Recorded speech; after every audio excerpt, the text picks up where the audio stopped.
Welcome to UX Mentorship. I'm Jonathan Brink, your host. Thank you for joining me. It's been a wonderful week, and I encourage you to take this in.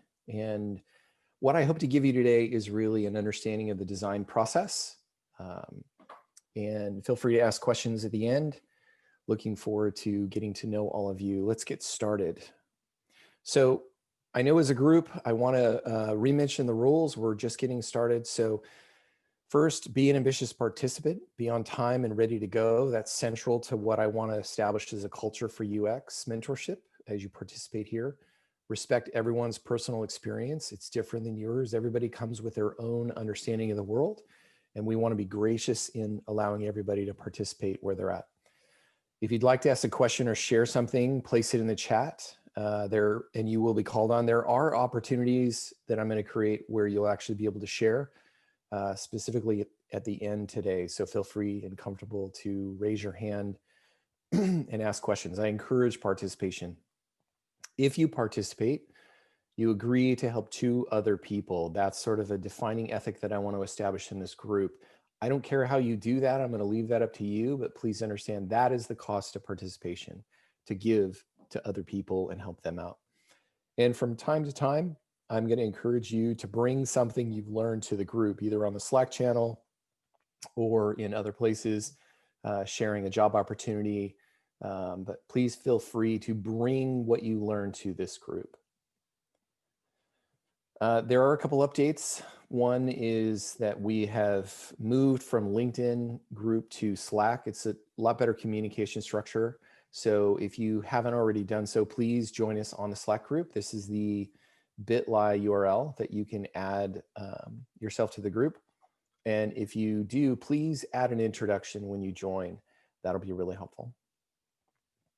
A little bit about me for those who haven't participated yet. My name is Jonathan Brink. I'm your host. I'm currently a UX lead for a company called StreamSets. We develop pipeline software for major enterprise companies that help them grab their information from disparate sources and deposit them into their data lakes and snowflakes and things like that. I began in marketing, so I did transition into UX, but I really started UX about 20 years ago when a friend of mine actually asked me to do his initial product design. I immediately was hooked, and I've spent the majority of my career really focusing on how do I help the customer, and I absolutely love it. I've led the design of 7 enterprise platforms, and it's really been an incredibly enjoyable experience. UX is a really good fit for me, and that's a big part of what I always want to encourage participants to really understand. Make sure that UX is a really good fit for you. I'm a devoted family man, as you can see from the pictures. I love my family, and I love to have fun, so I want to try and make this as an enjoyable process as we can. So please feel free to add your fun to the group. Okay, so let's get started on this week. This week we're going to be talking about process. So what is UX really like? And I want to help you dive into what I use as my process. I've really spent probably a good 15 out of my 20 years really trying to refine my process that makes it work really, really well. And I'm going to share that with you today. I'm not saying this is the exact process, but these are the processes that I use in my everyday activities. And hopefully you can learn from that. I have 2 ways of looking at it. And this week we're going to look at it from a stage process. There's also a design thinking approach, which we will cover in future sessions. But I want to break it down in its simplest parts. And so what I did is I have really 3 stages. I have pre-design, which is a product or feature has been added to the roadmap. That's not always the case, but that's typically the starting point. We've identified something, but a lot of that identification happens throughout the entire process. And during this design stage, I'm really asking, what do we need to research to understand market or persona? So I'm trying to do as much research as possible to define what could go into the roadmap, what should be validated that's currently in the roadmap. What are those things that need to bubble up to the surface? And really what support elements, personas, storyboards, research, sketches, need to be created or reviewed. So I'm really trying to do all the pre-work to help us determine and help the product team determine what is really of top interest for the customer right now. Stage 2 is what I would call in design. It's the process of where I'm actually doing design or actual research. The product feature has reached the scheduled development timeline, meaning we're actually thinking about putting together or putting this feature into the product. And so I'm asking, what does the initial concept look like? Could be wireframe or an actual high fidelity design. I tend not to wireframe that much unless we're really looking at very deep research, because we already have an established brand, so I know what it's going to look like. When you add a feature, there's always a middle ground there, but I do encourage wireframing. But typically when I'm in design in a brand, I will start with a high fidelity design. I'm always asking, what are the use cases? That's probably my top job. What is the user trying to do? What are the technical questions and restrictions that we're going to encounter? I'm trying to ask, if they do this use case, what hurdles do they overcome? Do we have any integrations or any restrictions or any rules or any legal requirements that we have to be aware of?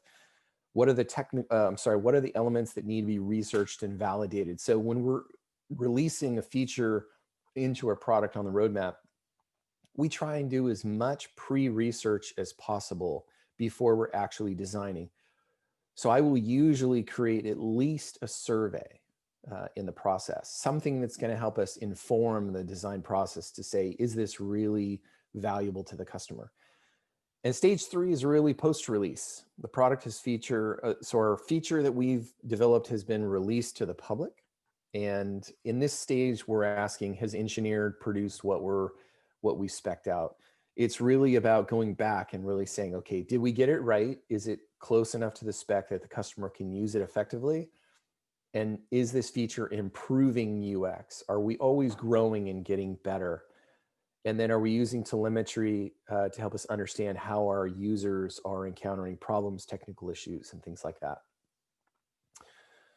In the UX process, in pre-design, there's a lot of specific tools in my tool belt. So I want to kind of break these down for you.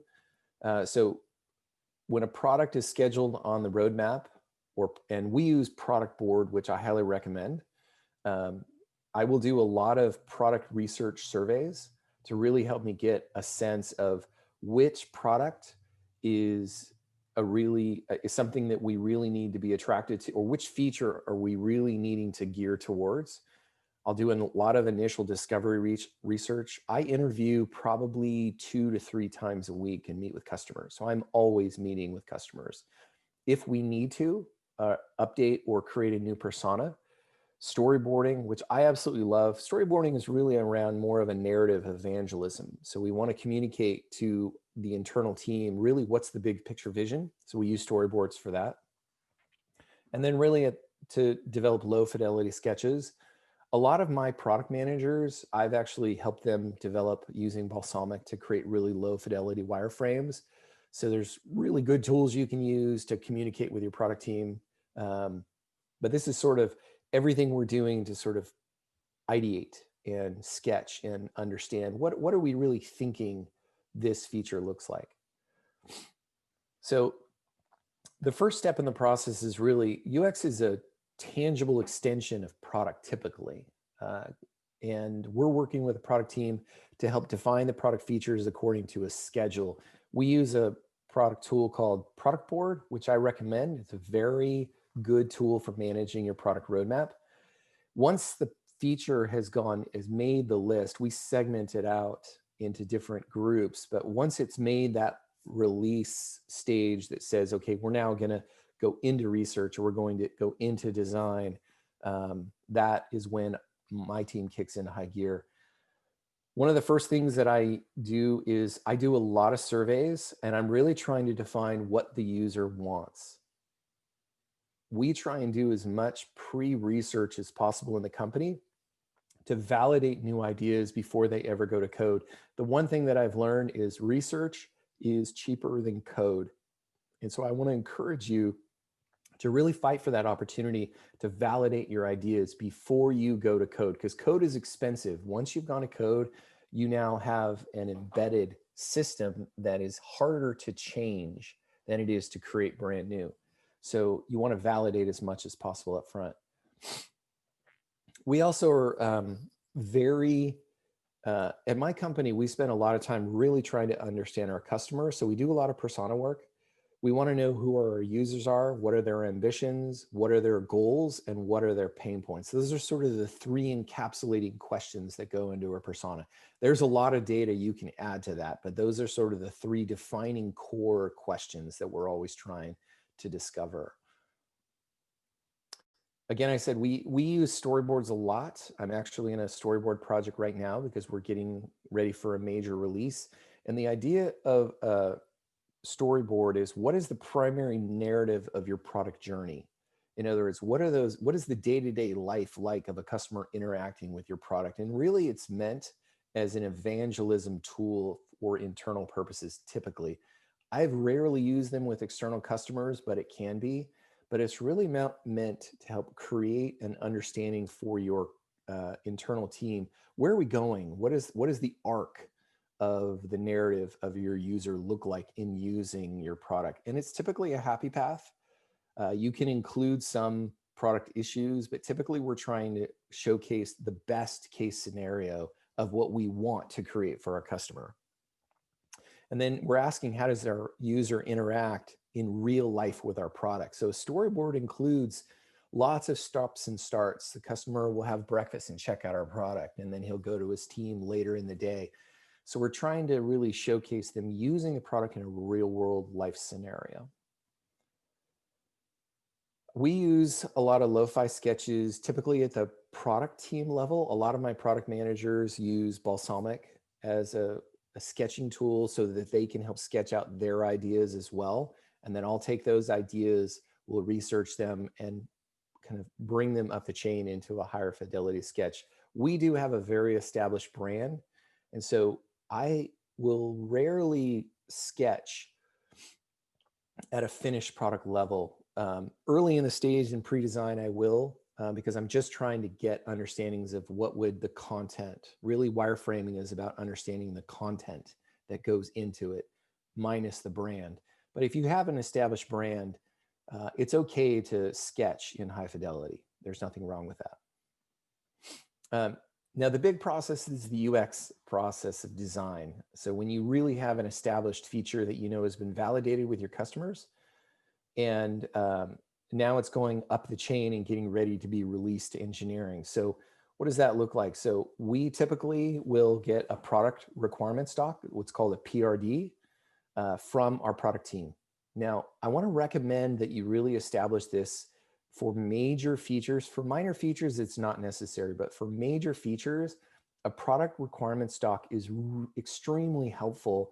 And I want to suggest that you really push your product team to produce those for major features, because it really helps start the process. And I have always been very, very successful in this process when we have a really good starting point.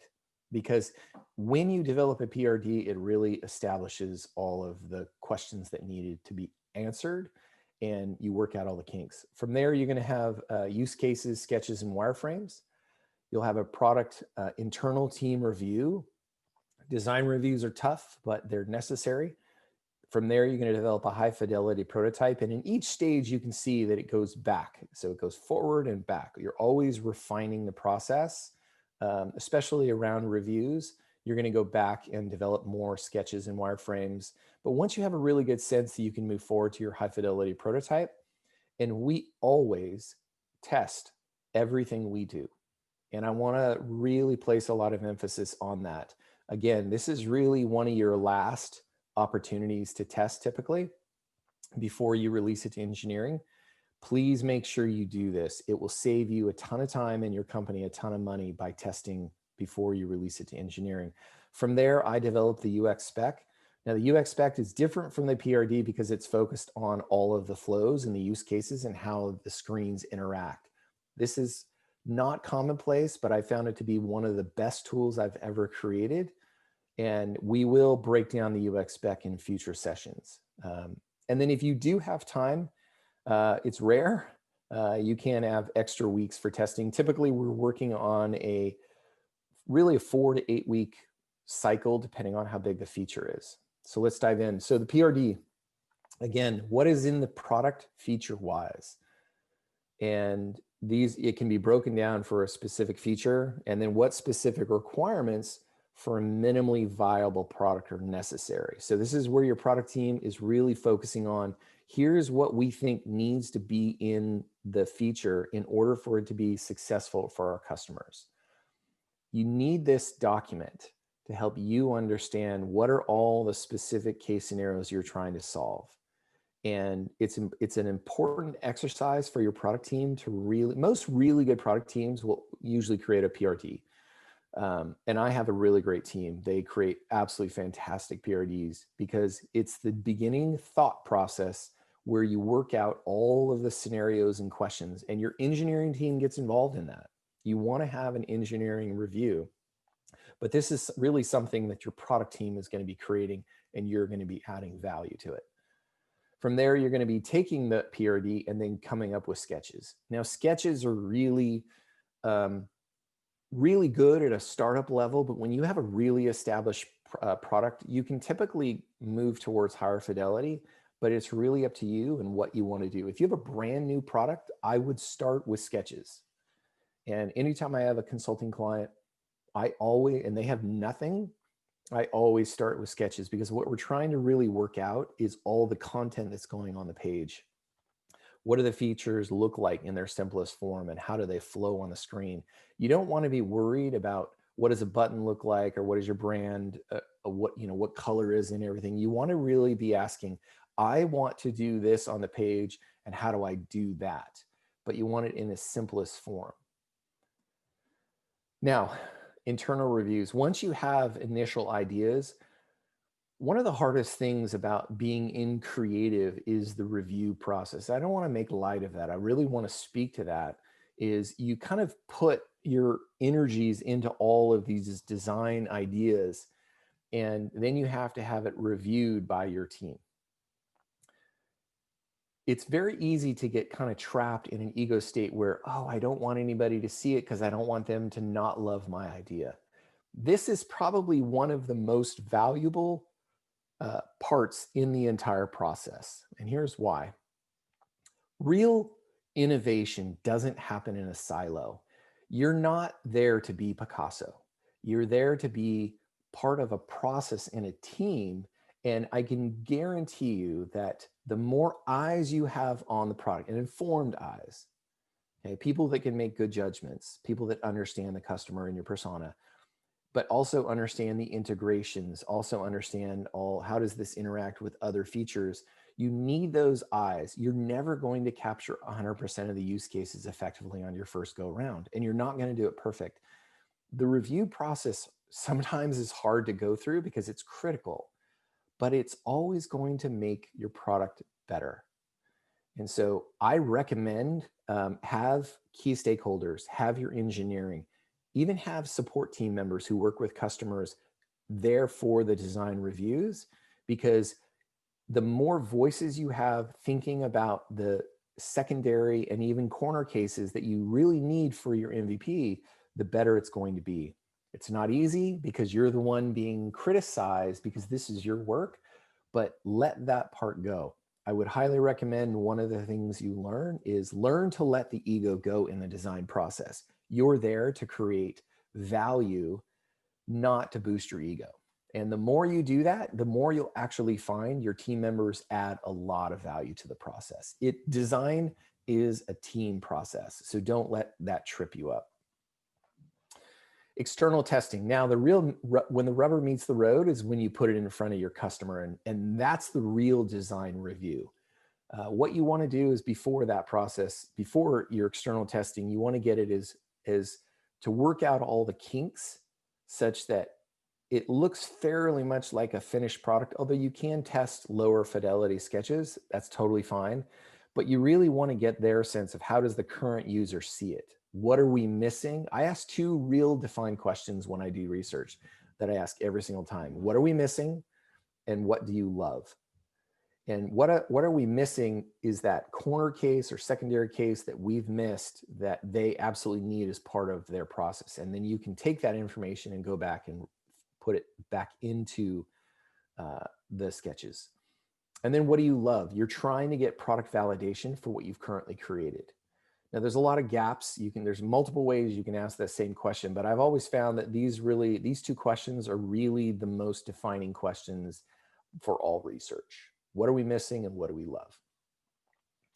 Now the UX spec. I do plan on breaking this down in detail in future sessions because I think this is one of the best tools I've ever created. I've never seen other people do it. I'm sure they do, but this is something that I created almost 20 years ago, and it's always been one of my best tools in the tool bag. You want to have the ability to break down every interactive component in the UI. Why? Because your engineers need to know how to code it. They need to know how it works. And the UX spec is really a flow document that breaks down all the use cases and shows users how they go through that process. It does include CSS information as well as use case flows. So you're really trying to break down your primary and secondary use cases and how it interacts in the UI. And then if you do have time, I typically don't, because typically speed to market is really important. You want more external testing. If you have that final round just before code and you have time to put it in front of customers, don't hesitate if you have the time. It's always worth it to find that one more person or two more people that can provide feedback. The better your feedback loop, the better your product is always going to be. And then finally, the third stage is the UX process of post-release. This is when your product has now gone to engineering, they've coded it, and now it's in the product. It's a wonderful experience to see the features that you've helped really shape and mold, make it into the product. And then your customer goes back and writes a review. Those are wonderful experiences.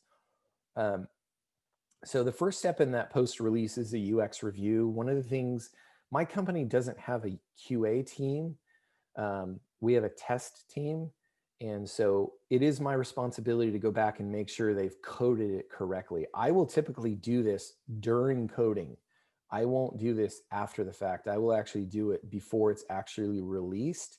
But you want to have a really good sense of, did your design that you presented in your UX spec actually show up in the product the way you spec'd it out? You don't want your customers to, and this is a really good way to protect your brand and your design pattern, and what templates you're using to make sure that they're effectively implemented.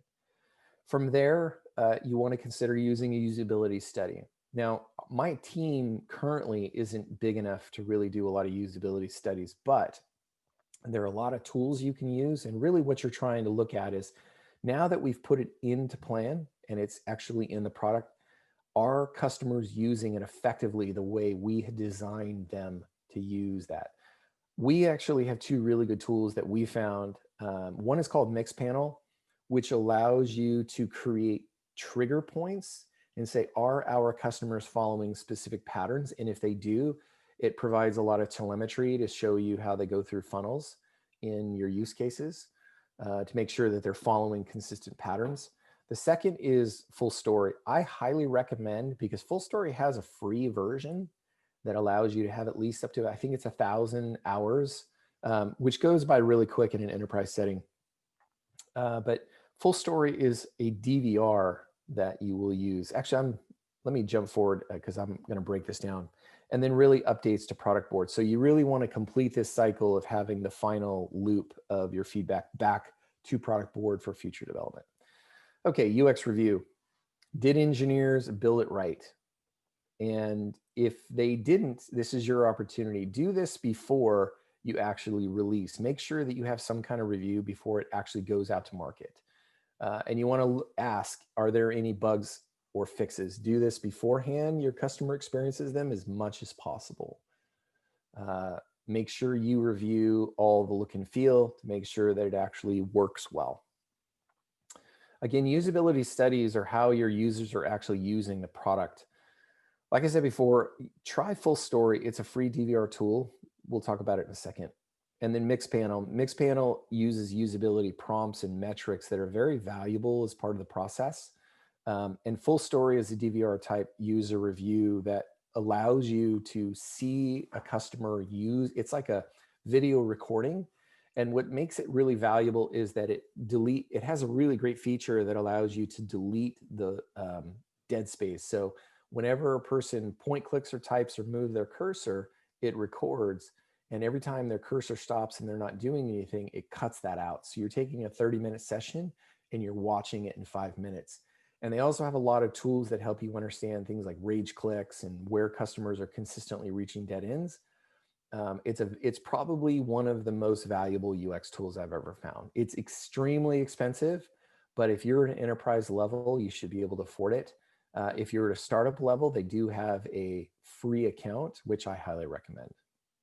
And then finally, you're constantly trying to do good feedback loops. So you're taking everything you've learned throughout all 3 stages of the process, and you're updating future development for what you're wanting to create in the future. So you're continually updating your product team. I want to talk about the design process in 2 environments because this is important. I've worked in both startups and enterprises, and they do operate differently. Startups move faster. That's one of the key things. Startups are typically running on cash issues. So they've got enough run rate to last for about a year, and they typically have 2-week design sprints or 2-week sprints to release features. And they will, you don't have to have as many legacy or integration issues. So you're able to move very, very fast. There's less cooks in the kitchen at a startup. You may have your CEO, your product manager, and yourself, and that's typically it.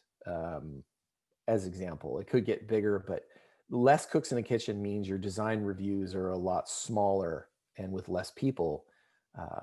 And so it tends to go a lot faster. It's a lot easier to be agile in a startup. And agile is the process of really breaking down into small components that can be completed. Agile is where you're spinning 2-week cycles and releasing features, and it gives your engineering and your product team really good wins on a consistent basis. That's the value of agile, is it allows you to see things continually improving on short cycles. Now, when you move to an enterprise, the reality is that you move much slower. Features in a startup can release in 2 weeks. Features in enterprises can take 6 to 12 months. I just finished, as example, I just finished a feature that we started 7 months ago, and it took almost 30 different people participating in it to get it completed. So you can understand when you have really big features, you have increased legacy issues and integration. So you have to, when you have a really well-matured product and you're adding a feature, you have a lot of contingencies that you have to really be aware of. So you just can't typically do it in 2-week sprints for major features. If they're tiny, that's possible. We tend to run at a 4-week sprint in my company. And I think that's about right for an enterprise, but it's completely up to the team.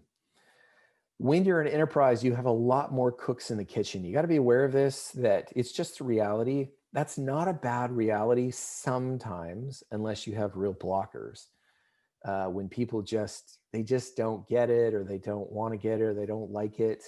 When you have 30 people that have to go through the review process, it just takes a lot longer. You have a lot more meetings, a lot more negotiation, a lot more understanding.